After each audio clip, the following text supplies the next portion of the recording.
Welcome to the Not Other podcast. I am your host, Chad. Happy fucking New Year, everybody. We made it. Here we are, 2024.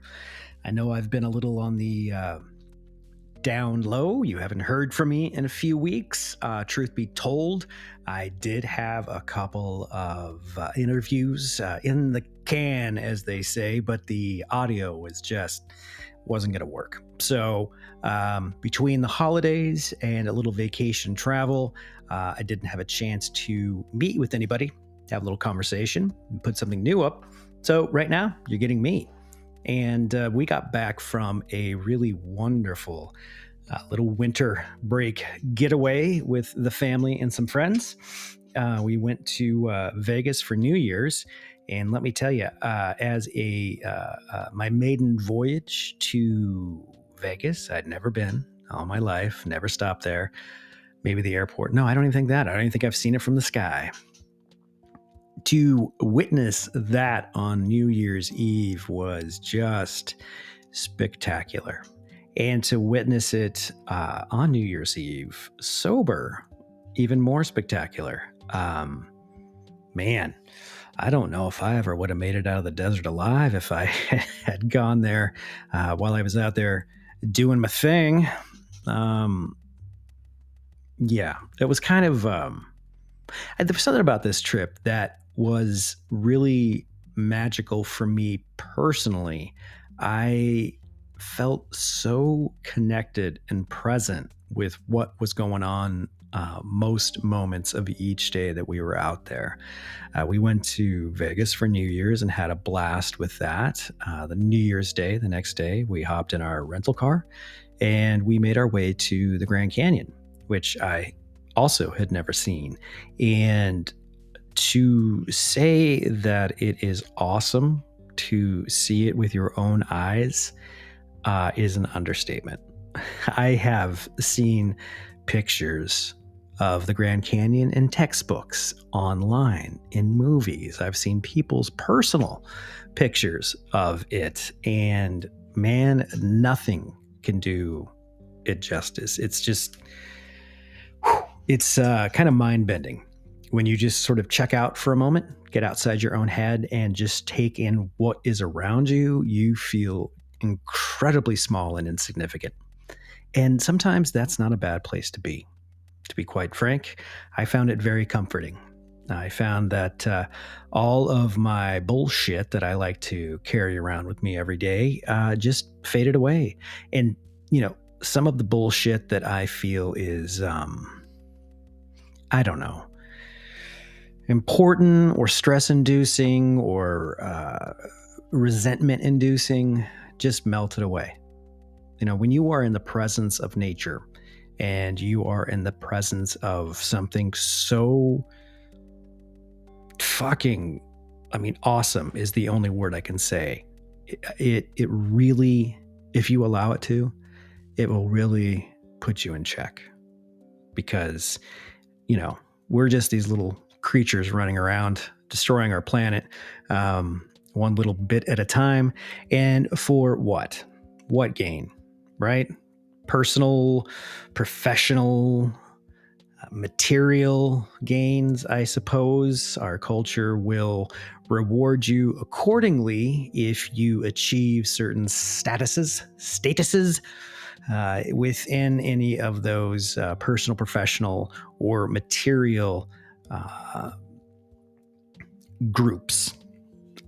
And growing up in nature, as I did in the rural portion of the southern Oregon coast, I really, well, I think it's pretty common for any of us to take for granted what we had as a kid or as a young person in life. Now, some of us have gone through some struggles, had some challenges to get through any way that you can. Sometimes that is a survival mode. Sometimes that is just completely checking out and waiting for the time to pass.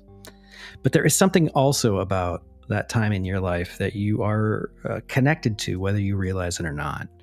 And, you know, growing up in the area that I did, spending most of my days as a kid while I was living at home, outside in the woods, wandering around, just not really having many people around to associate with, and just trying to come up with stuff on my own to do, I didn't realize how much that meant to me. Now, living in Chicago is wonderful. I mean, there is so much going on here. As a sports fan that I am, it's fantastic.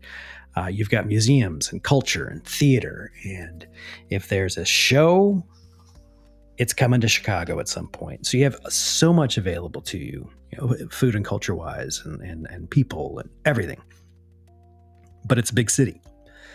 And there's a lot of hustle, a lot of bustle, a lot of energy that goes along with that. And if you're not careful, that can like really consume you. And it has consumed me, and it kind of turns me into an asshole. It's not the only thing that turns me into an asshole. Certainly doesn't hurt. Doesn't help. Whatever. It affects me more than I realized. Now, we are very, very, very lucky, and I'm extremely grateful. We live very close to Lake Michigan. So we've got that, right outside our back door almost. And it is a lifesaver to be able to go for a walk. I take my dog for a walk every morning, sometimes twice a day, and I'm walking along the lake. And a Great Lake is like a miniature ocean. For those that may have never seen one or been at the shores of one, you can't, there's no other side. I mean, there is another side, but you can't see it. And depending on the weather, if it's windy, stormy, you get some waves, and you'll even see some surfers out there. So people like me who grew up, on the ocean, it's very soothing, and it's awesome. It's great. But to be wandering around out in nature and not hearing a thing was great. And I missed it. I didn't realize how much I missed it. And to reconnect with that was so healthy for me in ways I didn't think that they would be. And to experience that with Nancy and with the boys, and we went with some friends, and it was just really such a wonderful reconnection. And to also accept that about myself. And that's kind of where I'm going here, is with the new year, or new years, and years past, we're always big about making changes in the new year, setting goals, making resolutions. Basically, we're setting expectations for ourselves. And if we're not careful, these expectations will turn into full-blown resentment. And we'll resent ourselves, or we'll want to deflect our resentment of ourselves and put that on somebody else and resent them for us not maintaining a resolution or achieving a goal, right? Rather than just being, open-minded to, well, this isn't working out. Why? Maybe I should take stock of myself and see where I am, and if it's even possible for me to maintain this resolution or achieve this goal. And if it's not possible, that's okay. I'm not a failure. I just learned something about myself, right? And it's okay. In fact, it's really wonderful to fail if you use it properly. If you fail at something, right, you're not a bad person. You're not a deadbeat or a bad employee, or, it could be depending on what you fail at. But my point that I'm trying to get at here is, don't blame yourself for other people. Sometimes things don't work out, and that is okay. You can look at your part of whatever it was that didn't work out and see that, oh, hey, okay, well, you know what? I thought I was good at this. I thought this is something that would make me happy. And you know what? I'm not good at it. And it's not going to make me happy. And you know what? That's okay. That's okay. It's okay. Why I bring this up as it pertains to sobriety is that learning experience it. No, that's not the right way to put it. Having experiences that you learn from while you're sober is like learning to walk, read, listen, speak all over again. The way that you went about your day, you walked around, you communicated, you listened, even what your voice sounded like while you were drinking or using is going to be entirely different when you're sober. You're still the physical person. You still look the same for the most part, and you're you, right? And we are really, and I mean we as addicts are really so insecure and really hard on ourselves. And that the drinking or the drugging became that crutch that we needed. Well, at one point we used because it made us feel better. Why did it make us feel better? The anxiety, the stress, the ickiness that goes along with feeling insecure, being insecure, not being confident or comfortable in your own skin, or even knowing who the hell you are and why the hell you're here. The drinking and the drugs make most of that, if not all of that, go away. Those feelings go away. They get numbed. And that is great. Until we continue that process with the drinking and the drugging, trying to mask or numb these feelings. And they are like, no. We need to come out. We need to show you who you really are and let the whole wide world know who you are. You piece of shit, you. And so the addiction gets painful and scary and uncomfortable. And it turns into a mess.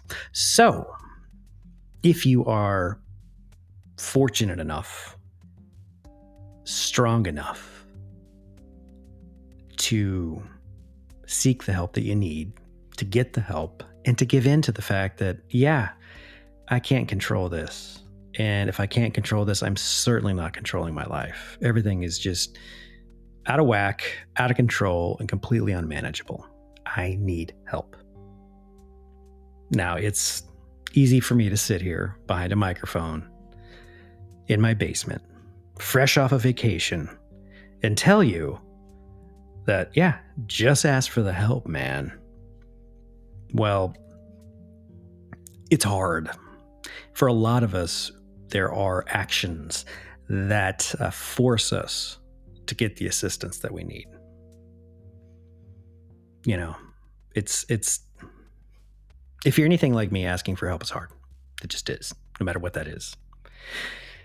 You feel insignificant. You feel weak, insecure, that I can't do this thing and I need help. But it's okay to ask for the help, because a lot of us are here for you and we're here to help you any way that we can, because we know what it's like to feel that and to live that way. And you don't have to anymore. You don't. You don't have to be resentful of yourself. You don't have to be shaming yourself or feel shame over, who you have perceived yourself to be in the past, where you came from, what you did, what you didn't do. It's okay, man. That all led you to here. So let's get you back to being healthy and to learn to love yourself, get to know yourself, love yourself. And these resolutions that we set, going to the gym. That's it. I'm getting in shape. I'm dropping all this weight. I'm doing it. It is happening. Here comes my bikini body or whatever, And if it doesn't start working out the way you had hoped that it would, the way that you expected it to, well, then just, you fucking hate yourself. You're just a piece of shit. I'll go back to eating a half gallon of ice cream and drinking a 12 pack of Guinness, or just eating a loaf of bread. And you don't have to live like that. You don't. Okay? You don't. Work towards those things. Learn about yourself along the way. And embrace that. Because what you learn about yourself and what you learn and what you embrace and what you love about yourself, not only is it helping you, chances are it's helping someone else in your life, and you may not know it. They may be too insecure or afraid to say, like, hey man, I feel the same way. What you're saying right now, the struggles you're having with your exercising, your diet, your quitting of drinking, your quitting of smoke, whatever it is, okay, and you're having a hard time with it, I understand, because I feel that way too, man.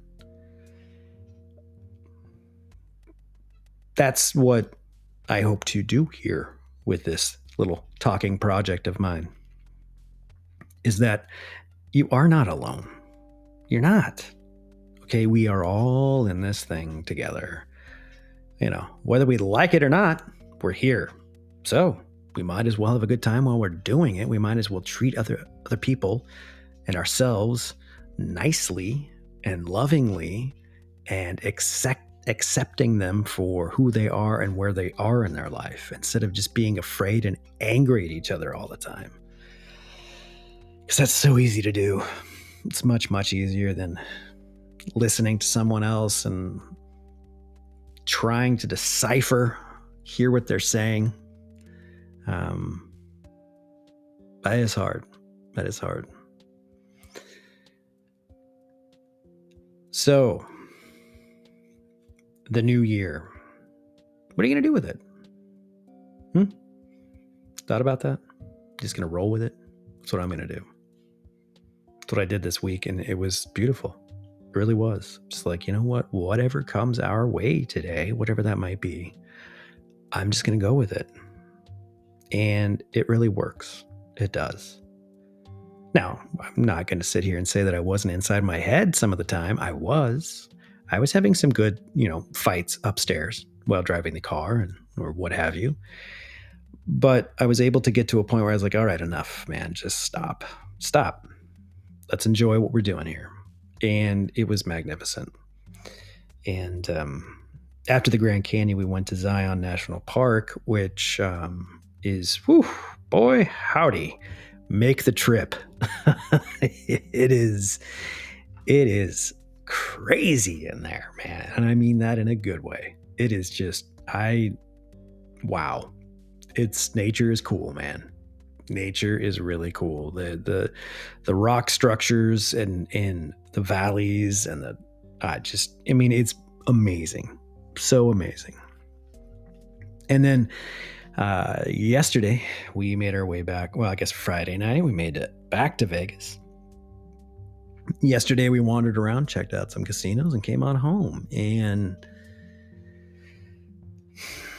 I'm really, really grateful that I was able to do that, and to have the experience that I did, and to feel what I felt. Got a little grumpy, hey, it wouldn't be a trip unless I got kind of grumpy, but that was very minimal, very, very minimal. And some of it had to do with the fact that I was tired. How was your holiday season, everybody? Did you do okay? Did you make it through? If you're listening to this, you made it through somehow. If you made it through sober, without drinking or drugging, good on you, man. You did it. However you did it, you did it. Okay? Hopefully you weren't too big of a son of a bitch, and you're still have friends and family. But if you didn't drink, you didn't use drugs to get through that, you did it. Look back on how that went. Look back on how you felt about that. Okay? Think about it. Write about it. Put some notes down. This was good. This wasn't so good. This relationship was better than I thought it would be. This relationship was worse than I thought it would be. Maybe I shouldn't be around that relationship the next time the holidays are here until I feel more confident about where I am. And if you had a slip, it's all right. Shit happens, man. Nobody's perfect at this, okay? There's no book, instruction manual that is meant for everybody with this, okay? There's lots of ways to work through these challenges of sobriety and addiction. If you had a slip, it's okay, all right? Start over and keep it going. You're going to get there, okay? It's not your fault. We have an addiction. We have an obsession, okay? And it can really get the best of us sometimes. So don't beat yourself up if that happened. It's really, truly okay. Nobody's perfect at this, man. Nobody. And keep it up, okay? Keep it up. I made notes. Again, I'm kind of looking at them, kind of not. Let's see. You know what? Something I forgot to mention is wherever you are right now in your sobriety, whether it's a day, a week, a month, 10 years, whatever, be proud of yourself. You are doing it, okay? You are doing it. You're working at helping yourself, getting to know and love yourself, and you should really be proud of that. That's something that I don't do often enough. I don't want you to walk around being an egotistical prick about it. But in quiet moments, you should reflect on where you are and be like, you know what, man, good job. Good on you. You are doing it. We needed to do this.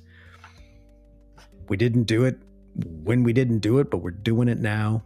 And that's great. You know, love yourself, give yourself a big old hug over that one. That's very important, is to have some confidence and self-pride in the fact that you're sober. Your whole world might be burning down around you because of the shit that you did. You know, we are like a hurricane. We are like a tornado when we're in the throes of our addiction, especially toward the end of it. I mean, shit is just, you know, sometimes literally on fire. And a bunch of us have a hard time coming to grips with that because we got a big mess to clean up. But you just do it one thing at a time, one moment, 1 second, a day at a time. All right. And over time, those relationships you thought were destroyed, well, maybe they're not. Maybe that other person just needed as much time and space to think things through as you did to think through what you needed to do. All right. So one thing that is very challenging for me in sobriety is patience. Shit takes time. It takes time. And I can speak from experience with this, is that, you know, every day that passes that you're sober, right? The next one comes quicker and quicker and quicker and quicker. And pretty soon you start stacking enough time together. You can look back and think, okay, my God, I actually made it to a year. Okay, I can make it to another year or another month or another week. And pretty soon these days, these weeks, these months, these years move by faster. And before you know it, you have, in some capacity, emotionally and physically healed yourself. Relationships have found a way to heal themselves. Christ, I just did that with my parents that I thought would never happen. That would never happen. But it did. I mean, you know, it's not without a work in progress. You know, there's kinks that we got to work out, but we were able to get to a mutual understanding and a common ground to start from. And that was something that I thought would never happen. So if you find that you're struggling with that in a relationship, you got to just kind of put that on the back burner and focus on yourself. Okay. I mean, recovery, sobriety, it is a selfish thing. It truly is, because for these relationships to work, for you to be happy, for other people to be happy, for you to be a good parent, partner, spouse, Employer, employee, you have to take care of yourself. Especially in the beginning, you got to make that sobriety like your top priority. Okay? Because without your sobriety, you have dick. Okay? Makes me think of the line from Raising Arizona. You know, what was it? Miles, when you have a table and chairs, you have a dinette set. You got just a table, you got dick. Or my name ain't Nathan, Arizona. Anyway, Unpainted Arizonas. I've always wanted to go there.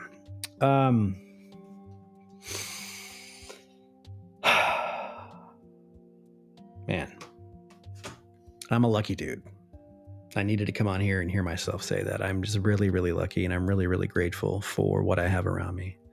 You know, I was sitting up there tonight, I was, we were getting stuff done today, unpacking laundry, watching the Bears lose to the Packers yet again. And I could just feel this crazy anxiety welling up in me, like I was about ready to freaking pop. And why? Why was that? I don't know. Being insecure about something. You know what? I knew that I really needed to get back on the beam with my sobriety, work, my daily work on that, and also to hop back on this microphone. Because this has been a really just a fucking blessing for me. I hope it helps, you listening to this, but it really has helped me to keep myself in check, to be as honest and as open and as vulnerable, as they say, that I can be, recording this and then just putting it out there for all of you to hear. It really helps me out a lot. And I was in my head like, well, what am I going to talk about? What am I going to say? Oh, I don't know. It's just you're no good. You're not. Does that sound relatable? I bet it does. And that was last year's Chad. This year's Chad is not going to do that. Well, I did. And I will continue to do that. And I will continue to call myself on that. And if I can't, speak to you who is listening, I need to call somebody. Okay? That's the part that really keeps us sober, is the other people who are working on their sobriety. Okay? I'm telling you, man, even if it's just one person that you talk to, one time a day, one time a week, 5 times a day. I mean, it's better if you have more than that one person, but Jesus, find at least that one person that you can be in touch with, and you can share your feelings and experiences of whatever it is you might be feeling in this new sober life that you're living. It's okay, man. And if you're up for it, get a therapist. It's okay. Maybe it'll work, maybe it won't, but you know what? You got to learn something about yourself. And that's huge. That is huge. All right. I am hungry, and there is homemade shepherd's pie awaiting me.